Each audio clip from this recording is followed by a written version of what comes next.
بسم اللہ الرحمن الرحیم۔ جوید احمد غامدی بار بار اس چیز کو بیان کرتا ہے کہ غار حرا ایک افسانہ ہے، غار حرا ایک افسانہ ہے۔ میں نے ایک پہلی ویڈیو اس پہ بنائی ہے، لیکن میں چاہتا ہوں میں تفصیل سے اس پہ بات کروں۔ سورہ نجم کا نزول کب ہوا، اور اس کے مطابق پہلی وحی کا جو رودات ہے سورہ نجم کے اندر بیان کر دی گئی ہے، جبکہ ایسی کوئی بات سورہ نجم میں نہیں ہے۔ جو ایک بات کر رہا ہے وہ روایتی بات ہے، ایک نریشن سے جس کا تعلق ہے۔ آیا کوئی ایسی نریشن ہے، ایسی روایت ہے جو غامدی کے اس موقف کی تائید کرتی ہو کہ پہلی وحی سورہ نجم کے اندر اس کا بیان کیا گیا، اس میں پہلے وحی مراد ہے؟ سورہ علق کا جو شان نزول بیان کیا جاتا ہے صحیح بخاری اور صحیح مسلم میں اور متعدد کتابوں میں، جس پر اتفاق امت ہے، کنسنسس ہے، اس کو وہ افسانہ ہے، وہ صوفیوں کی بڑی گھڑی ہوئی بات ہے۔ دیکھیے ان لوگوں کی عقل کہ اس بات کو جس پہ بالکل محدثین کا اتفاق ہے صحت پہ، اور اس کو تمام امت نے تسلیم کیا، اس کو یہ صوفیوں کی گھڑی ہوئی بات کہتا ہے۔ اگر آپ کے دماغ میں اس کی کوئی توجیہ نہیں آئی، اس کا مطلب یہ نہیں ہے کہ آپ اس کا انکار کر دیں، اور یہ نہ ہی انصاف کے قرین ہے بات کہ آپ نہ سمجھ آنے پر کسی بات کا انکار کر دیں۔ اب ذرا اس کی ویڈیو سنیں، پھر بات کرتے ہیں۔ غار حرا محض ایک افسانہ ہے، کوئی حقیقت نہیں۔ اللہ تعالیٰ نے پہلی وحی کے واقعے کو خود سورہ نجم میں بیان کیا ہے۔ جی، اب اس کا میں نے عرض کیا کتابی وجود کیا ہے کہ سورہ نجم کے اندر پہلی وحی کا حوال بیان کیا گیا۔ ذرا غور کیجیے، سورہ نجم نازل کب ہوئی؟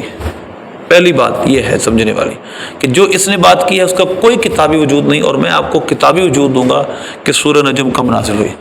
دیکھیے یہ ہے الکامل، یعنی ابن اثیر کی تاریخ الکامل، ذرا غور کیجیے گا۔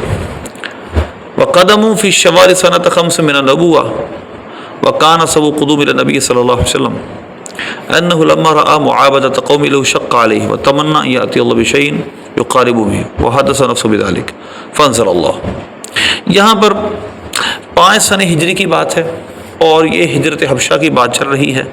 ہجرت حبشہ 2 دفعہ ہوئی، ایک دفعہ مسلمان لوٹے بھی، دوبارہ واپس آئے، پھر گئے، پھر مکہ سے وہاں سے ہجرت حبشہ سے پھر ڈائریکٹ مدینہ شریف بھی صحابہ گئے، جیسے جعفر طیار رضی اللہ عنہ۔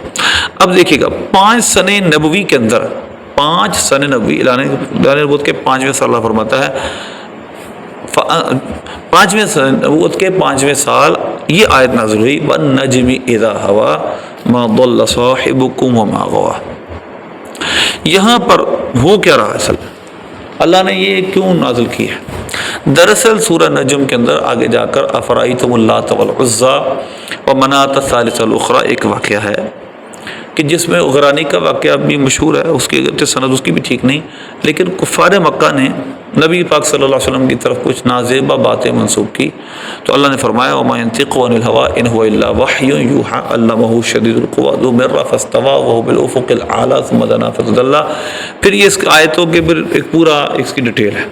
تو یہاں قطعاً پہلی وحی کی کوئی بات نہ سورہ نجم کے اندر مینشن ہے۔ سورہ نجم ساری پڑھ لیں آپ، اس کا ترجمہ پڑھیں، اس کی تفسیر پڑھیں، کہیں آپ کو نہیں ملے گا کہ یہاں پہلی وحی کی بات چل رہی ہے، مرہ اخرى کی بات چل رہی ہے۔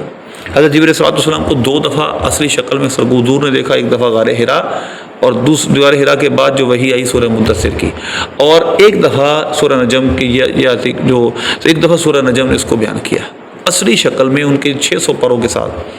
تو لہذا سورہ نجم میں قطعاً کوئی ایسی بات نہیں جس میں پہلی وحی کا تذکرہ ہو۔ غامدی کی یہ بات جو یہ کر رہا ہے اس کا کوئی روایتی ثبوت نہیں، اور یہ بات یاد رکھیں، جب کہ کوئی چیز تاریخی ہے تو وہ عقل سے کیسے ثابت ہوگی، وہ ریشنل نہیں ہوتی۔ جو تاریخی بات ہوتی ہے سیرت کی بات ہوتی ہے، اور سیرت و تاریخ سے ثابت ہوگی، نہ کہ کسی کے سوچنے سے۔ تو غامدی جو بھی سوچے اس کے سوچنے سے حقیقت تو تبدیل نہیں ہوگی، خبر تو تبدیل نہیں ہوگی، اور اسی طرح جو اخبار میں آپ پہنچی ہے ہمارے پاس وہ تبدیل نہیں ہوگی۔ دوسری بات یہ ہے کہ سورہ جو علق کے اندر جو شان نزول کے اندر جو غار حرا کا واقعہ جس پر اجماع امت ہے، اس اجماع امت کو ایک فرد انکار کر رہا ہے اور لوگ اس کے پیچھے چل رہے ہیں، دیکھیں ہمیں غلط کہانیاں پڑھائی گئی، اور بخاری کی حدیثوں کو اب تم غلط کہانی کہہ رہے ہو، یہ تمہاری علمیت کا حال ہے۔ اور یہ منکر حدیث ہے، اور اس معنی میں کہ یہ اپنی عقل کے مطابق جس حدیث کو مانے گا بس وہی صحیح ہے، اس کے علاوہ جو عقل کے مطابق جس کو اس کی عقل کے مطابق جو صحیح اس کو یہ نہیں مانتا۔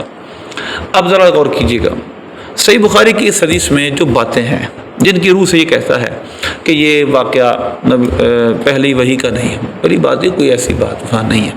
نبی پاک صلی اللہ علیہ وسلم کو وہاں کوئی ڈاؤٹ کا تذکرہ صحیح بخاری میں نہیں، فرجفا یرجف فؤادہ، جس میں یہ حضور کا صلی اللہ علیہ وسلم کا دل مبارک بار بار تیز تیز دھڑک رہا تھا اور آپ کو اپنے اوپر خوف محسوس ہو رہا تھا۔ اب اپنے اوپر خوف محسوس ہونے کی تشریح کیا ہے؟ اس کی تشریح یہ ہے کہ یہ بہار نبوت ہے، یہ وحی کا بہار ہے، وزن ہے، اور اس کو پہنچانا بھی ہے آگے، اور پہنچانے میں ظاہر ہے کہ صحیح پورا حق ادا ہوگا نہیں ہوگا، کیونکہ بہرحال انبیاء کرام علیہ السلام عاجزی کرتے ہیں، تو اس لیے معرفنا حق کا معرفتک، یہ اعتراف تو بڑے بڑے کرتے ہیں اور اللہ کی بارگاہ میں یہ عجز و نیاز سب پیش کرتے ہیں۔ تو نبی پاک صلی اللہ علیہ وسلم نے ایک عاجزی انکساری کے طور پر یہ اپنے اوپر خوف کیا کہ کہیں ایسا نہ ہو کہ اللہ کے احکام میں پورے پہنچانے سے کوئی قاصر نہ رہوں، اور یہ صرف عاجزی انکساری تھی۔ اللہ تبارک و تعالیٰ نے اس کے بعد آپ سے وعدے فرمائے، تو لہذا اس جگہ تشریح میں جہاں اپنے نفس پر خوف کا مطلب یہ ہے کہ کفار اس کے خلاف چلیں گے، کفار مکہ میرے خلاف ہو جائیں گے، اور پھر اس سارے احکام کو پہنچانے میں اپنے اوپر آپ نے خوف کا اظہار فرمایا۔ باقی اس کے اندر بہت ساری تشریحات اور ہیں، تو میں نے پہلے عرض کیا کہ غامدی کی اس بات کا کتابی کیا ثبوت ہے؟ کوئی بھی نہیں۔